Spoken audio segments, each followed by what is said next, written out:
ഇന്നത്തെ വെഡിങ്ങിന് ഞാൻ ഈ സൈഡിൽ കാണിച്ചിട്ടുള്ള ഡ്രസ്സായിരുന്നു കേട്ടോ ഇട്ടിട്ടുണ്ടായിരുന്നത്. കല്യാണം കഴിഞ്ഞ് ഫോട്ടോസും വീഡിയോസൊക്കെ പോസ്റ്റ് ചെയ്ത ടൈമിൽ കുറേ പേരെന്നോട് ചോദിച്ചിട്ടുണ്ടായിരുന്നു ഇത് എവിടെ നിന്നാണ് വാങ്ങിച്ചത്, എത്ര രൂപയായി, ധാവണി സെറ്റാണെന്നൊക്കെ ചോദിച്ചിട്ടുണ്ടായിരുന്നു കേട്ടോ.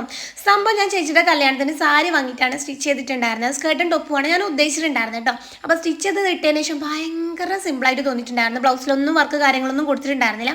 അപ്പോൾ ഞാൻ വിചാരിച്ചു ഒരു ദുപ്പട്ട വെച്ച് പെയർ ചെയ്താലോ ഒന്നും കൂടി ഒരു ഹെവി ലുക്ക് തോന്നിയാലോ എന്ന് വിചാരിച്ചിട്ട് കുറേ സെർച്ച് ചെയ്തിട്ടുണ്ടായിരുന്നു കേട്ടോ. ദുപ്പട്ടയ്ക്ക് വേണ്ടിയിട്ട് പല കടകളിലൊക്കെ കയറിയിട്ടുണ്ടായിരുന്നു. പക്ഷേ ഇങ്ങനത്തെ സിൽക്ക് മെറ്റീരിയലൊക്കെ എവിടെ കിട്ടിയിട്ടുണ്ടായിരുന്നില്ല.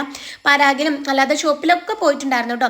ആ സങ്കടത്തിൽ ഞാൻ ചുമ്മാ നമ്മുടെ മീഷോയിലൊന്ന് കയറി നോക്കിയിട്ടുള്ളതായിരുന്നു. അപ്പോൾ ബനാറസി സിൽക്ക് ദുപ്പട്ട എന്നാണ് ഞാൻ അടിച്ച് നോക്കിയിട്ടുണ്ടായിരുന്നത്.